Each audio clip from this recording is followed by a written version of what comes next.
it's a challenging name because, you know, domestic violence really is just a fucking generic term for what happens every day. I mean, verbal abuse, sexual abuse, fucking, you know, I mean, just what you watch on TV is domestic violence. I mean, you know, and everybody loves violence, and that's why I like the name Violence, because it had violence in its name, and as a society, I think we're very violent. And the term domestic, I looked at it as like domestic as in like domestic and abroad, not like some guy beats his wife, because that's really termed domestic abuse now, right? So domestic violence, I mean, is really just it's a broader term for really what goes on in the household. This kind of shit that, you know, we endear so much, but then we kind of play it off. You know what I mean? It's like, you know, I mean, look at the fucking games that people play. That, you know, those online games and the fucking, you know, video games that they play, and everybody's just killing each other, and it's like nobody wants to admit that, you know, it's really violent, but it is. Well, let's see, fuck, it had to be like 8 years ago now or something of the sort, right? Fucking like a long time ago. When I was 15 years old. I've been playing the kit since I was like 10, and I started hanging out at the local punks here. I just moved to town, you know, and I met Phil and I met a friend, AC, and they were trying to start a band. So me and Phil have been playing together for a long time. And then he called me just probably about a year and a half ago. We've been talking about starting something since Jackson 4 broke up, our previous band, and he said he met Howie, a bassist, and they wanted to start something. And I put about ad on Craigslist and then Howie. When I started really getting serious about playing bass, I went on Craigslist actually, and I found somebody that said, "I suck. If you suck more than I do, then let's get together and start a punk band." So I called him, you know. I didn't know what to expect. You know, he drove up in his mom's van, and he had his Gibson Melody Maker guitar in a little sack, and he came in and we played a Ramones song actually. He's like, "What do you know?" And I'm like, "Well, how about this?" And we played a Ramones song, and we played it together, and we just looked at each other and we said, "This might work." Phil, my guitarist, invited me over the house because we were doing backup vocals for the songs he already had, and then was like, "Hey, like, do you want to do music right now?" And I was like, "Fuck yeah, let's do some music." And then they liked my voice, and that's just kind of how it happened. And after that, I knew that was it. You know what I mean? That she was a key ingredient in whatever was going to happen. I mean, this project's really fucking gotten far, especially with Siobhan. We switched singers a few times and different musicians and all that. And then we finally ended up me, Felix, Howie, and Siobhan. Yeah. And that had the right chemistry, and boom. Yeah, definitely so. Just became all domestically violent. I get inspired by pretty much everything and everyone. Just personal experiences I've had, the people I run into, just everything I have to deal with, and just actually normal people have to deal with on a daily basis. I just have the balls enough to say shit about it.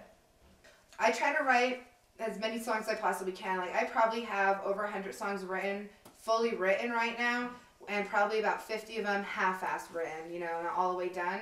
So I write my songs, I read it to the boys, and if they like it or not, we will try to make up something, some sort of music, and I'll fit in lyrics to it. Like, you know, my bass player, Howie, will play something, and I'd be like, "Oh, wait, play that one more time." And then I'll kind of look through my lyrics and, like, figure out what plays with, you know, and then they kind of just we feed off each other. So, you know, that's pretty much how we start making our songs. They're really, sometimes they're just spontaneous, and we're just sitting there, and we're just like, "Oh shit, like, bring some bitches," and all of a sudden we have a new song, you know? I wrote that one because I was bored at work. I wanted to go practice and play music. But I was at work, so I was like, I'll just write a song about how I'd rather be playing music. And then I just came up with like 2 guitar parts and the chorus, and then like me and Howie wrote down the verse, and then Siobhan changed it. So, you know, it's all a group effort. Really. That was my first song I ever wrote, actually. You know, I'd never done that.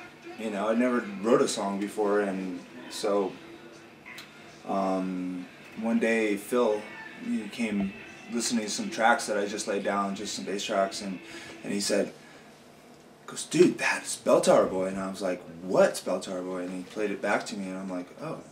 And then he sang it to me, and I'm like, I see what you mean. You know what I mean? And, you know, originally the band, he wanted to call it the Bell Tower Boys.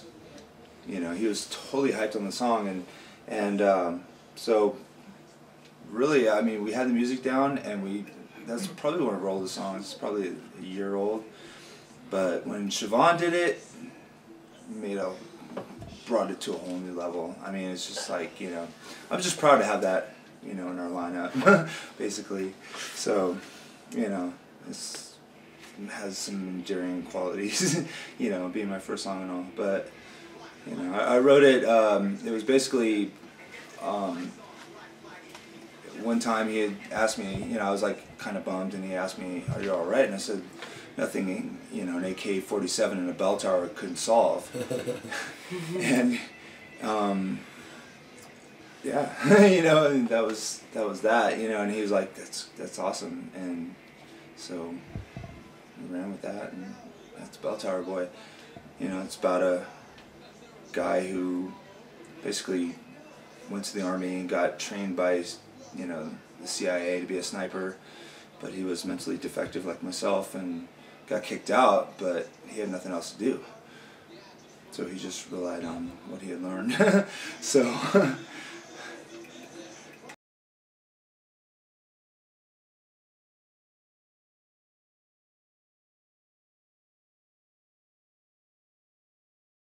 there's no limit to what we can do, you know what I mean?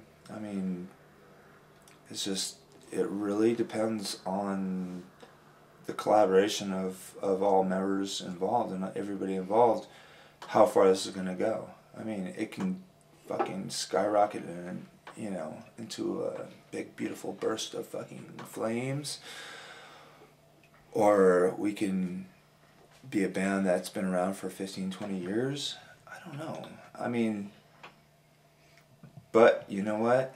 If it all ended right now today, it'd be worth it. Every fucking minute.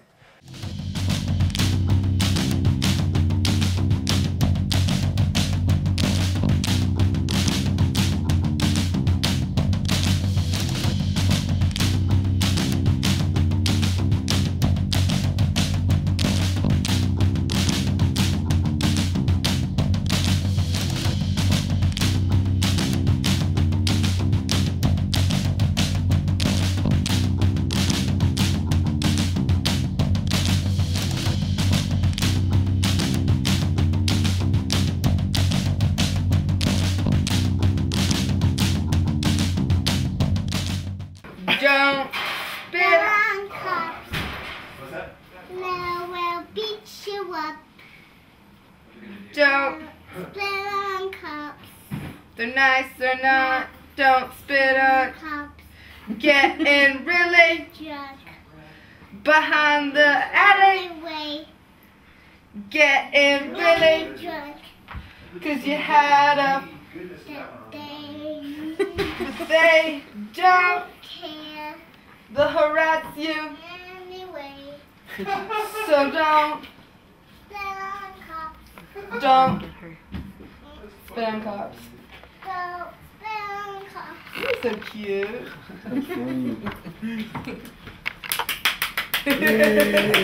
Yay! Yay!